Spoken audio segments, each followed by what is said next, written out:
Oh yeah, they didn't last long at all, and that stinks. I'm going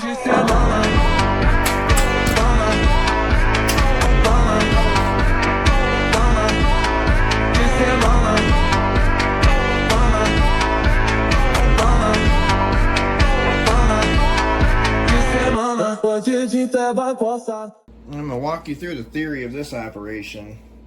Power comes in here, goes over to this breaker, to this breaker.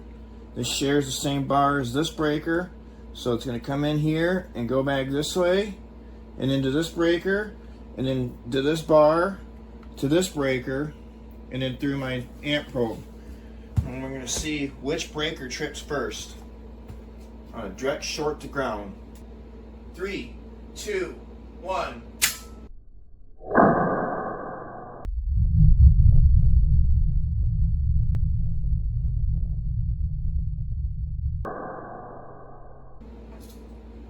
See which one tripped. Now as you can see, the home line breaker tripped and that the GE breaker tripped. Okay, FPE still on, and that's the Siemens breaker, and that's the main for that. Fire in the hole.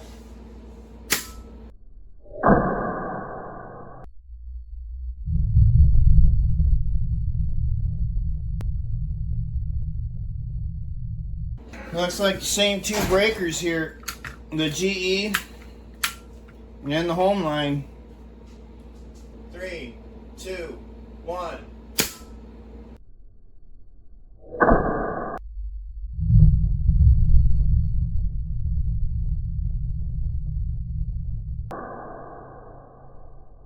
Home line and the GE. Pull the breakers out, we're going to look. I don't see no evident arcing or anything. You can definitely tell where the Siemens arced out, right on the bus. Causes a lot of carbon tracking when that goes on. Home line's same case. It looks great. There's nothing wrong with where it plugs onto the bus. And it's because these two breakers have a magnetic tripping mechanism. It opens the circuit right away. I doubt this breaker has it. They might have them in a single pole, but I didn't have a single pole one of these units. So we went with one leg of the double pole, which is, you know, maybe it might make a difference, who knows. Our next test is going to be an overload situation. Which breaker trips first? I'm going to throw a couple kitchen appliances in here.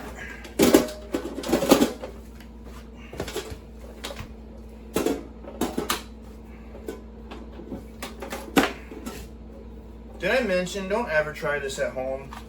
Like, ever. We've got 1,000 watts there and probably a good 1,200, maybe 1,000 watts between both of them, so there's probably 2,000 watts right there. The 20 amp circuit, you're only allowing, I don't know, 2,400 watts, but you gotta calculate magical values into there, so you're only supposed to run that circuit up to 80%. Well, we're gonna do way more than that. Down on what we got here. We got electric heater, a big powerful vacuum. It's all wired here. As you can see, that wire is capped off. We're only needing the neutral. That's going to go over here to this. Pressure the cookers. And there's our current. And there's all the breakers. So they're all on. No power at this time, but this contactor's pulled in. That means the switch got flipped on. Fire in the hole.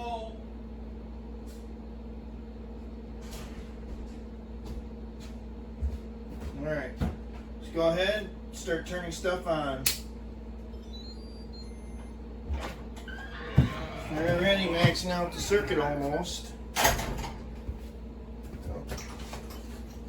think we can max it right out by turning that guy on. Alright, 28 amps. Something's got to trip. And I'll show you though that each one of these breakers is controlling the load.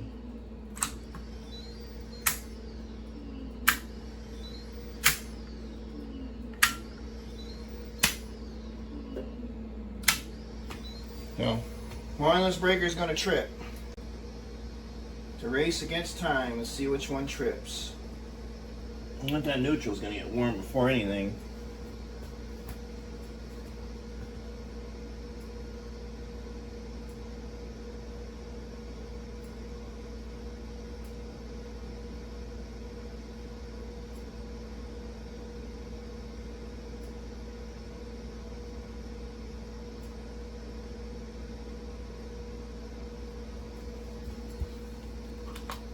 Get the cord away from that hot cooker.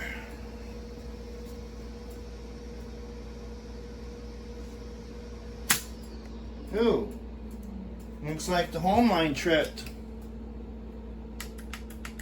Sure did.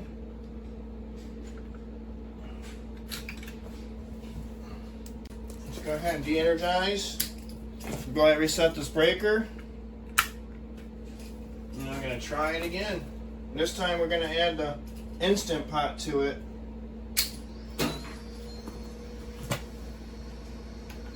I'm going to put it on saute, 35 amps. I swear we're missing something here.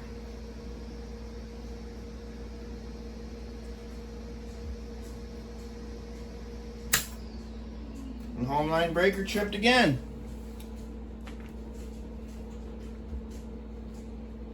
Okay, we're going to go ahead and de-energize. Go ahead and reset that breaker. I'm going to try this again.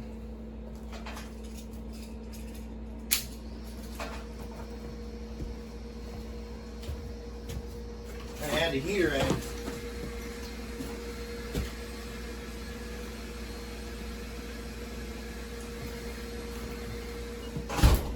It's all going full bore. Yep. Home line tripped again. I'm going to reset this breaker under load. Don't ever try any of this at home. Setting a breaker under load can be very dangerous. Home line trips again. Every single time.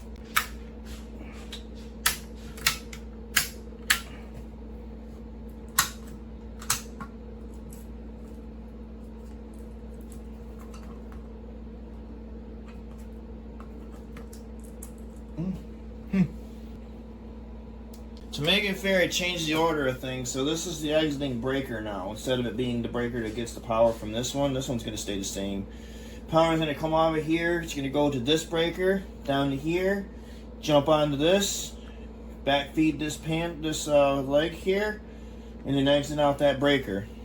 We just basically switch the two lines around. So we're going to try this again. All right, let's turn it all on.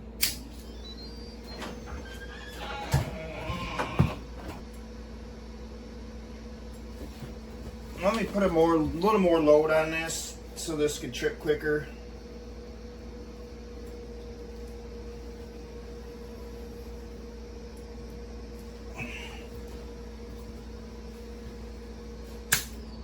Home line tripped again.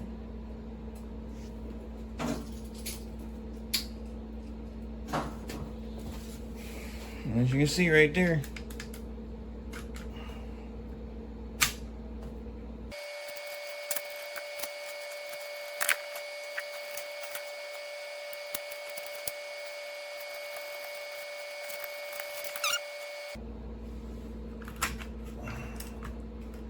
It's going to go here to the bus, that side of the bus, to this breaker, and then back to there. Okay.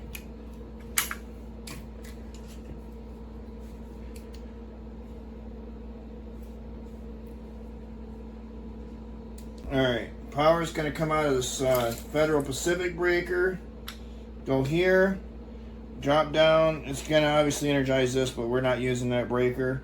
But it's going to energize this bus here.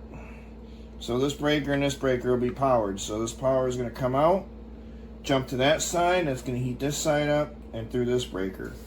And we'll go ahead and we'll test to make sure that each breaker has power going through it. So I'm going to go ahead and turn on the electricity.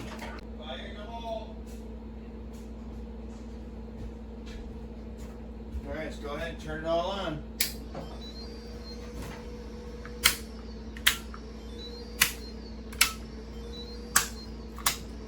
So they're all working.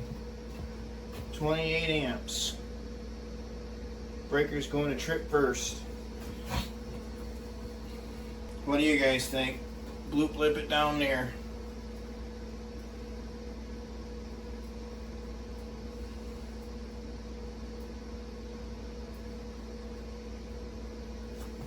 Get a little more heat in here.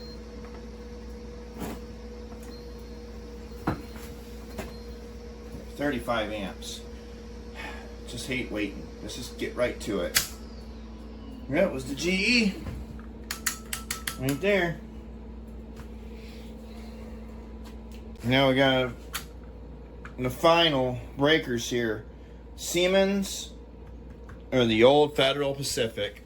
Let's see which one will trip first. Alright, let's go ahead and turn on the power.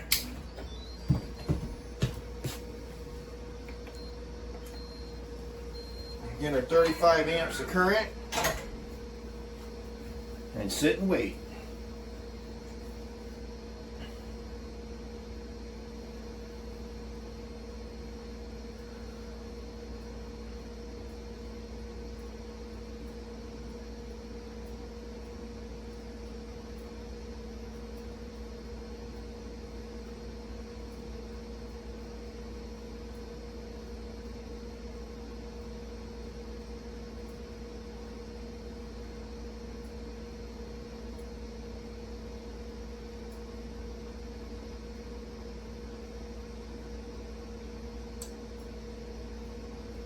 Somebody's making noise.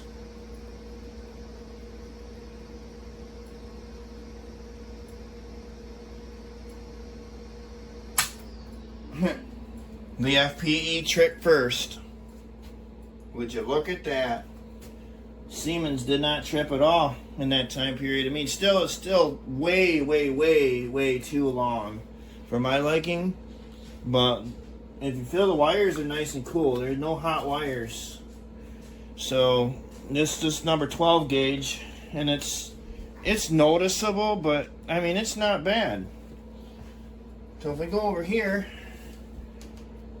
just neutral, a little warm, not too bad. Definitely noticeable. So there you have it. Let's try it one more time. Alright, go ahead and reset the FPE breaker.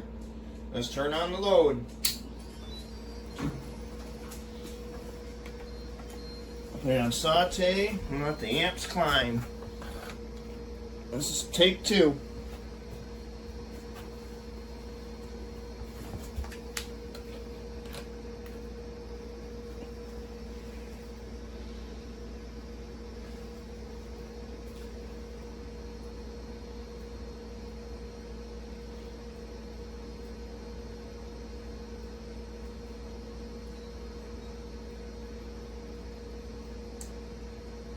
I can hear the FPE crackling.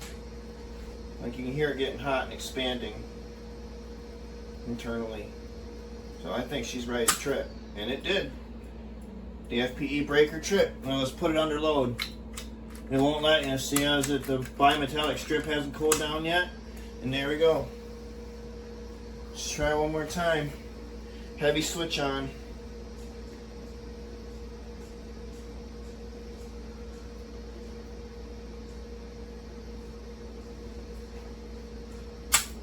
Tripped again. 3, 2, 1. Now you want to see how much current going through that contactor. Let's see all the sparks. Look at those sparks. Probably not good on my equipment, so I'm going to stop doing that. Let's overload it.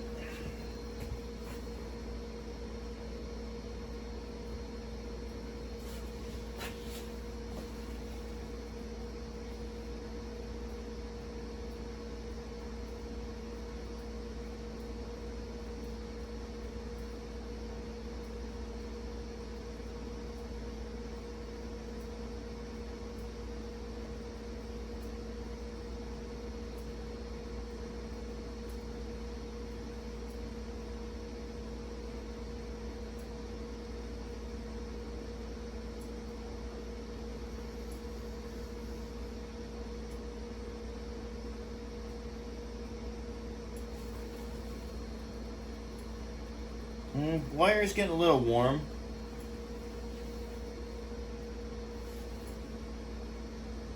The breaker's cold still. It finally tripped. So maybe a little after the FPE breaker, but it still did its job. And there you have it. Gonna try it one more time.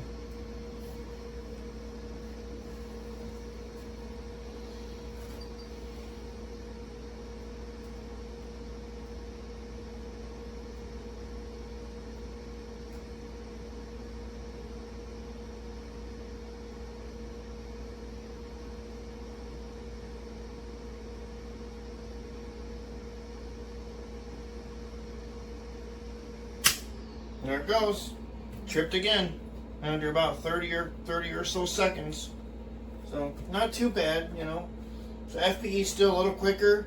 The GE and then the home line really does a good job protecting your wiring. And this final test is to test if you hooked up grossly undersized wire to a breaker, what will happen. I'm going to use a piece of speaker wire. It's probably like 24 gauge. Alright, let's test a piece of speaker wire. 3, 2, 1. Oh yeah, that didn't last long at all, and that stinks.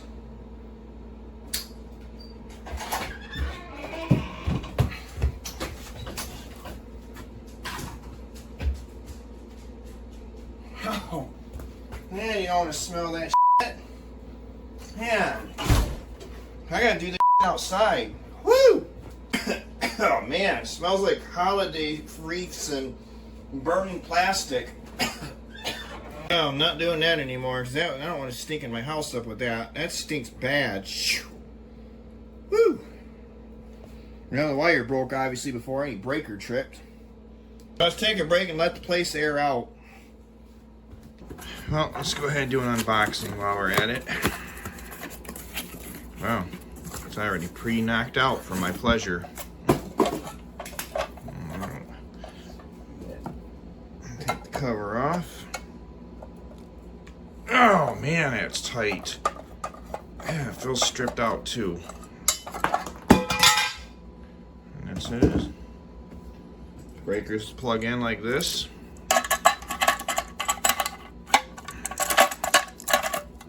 You know, something like that. Right there. Just like that. We're going to see if it trips faster than its counterpart. Or if they're exactly the same inside. You can't even feel like it. They kind of trip the same. So, we're definitely going to check this out.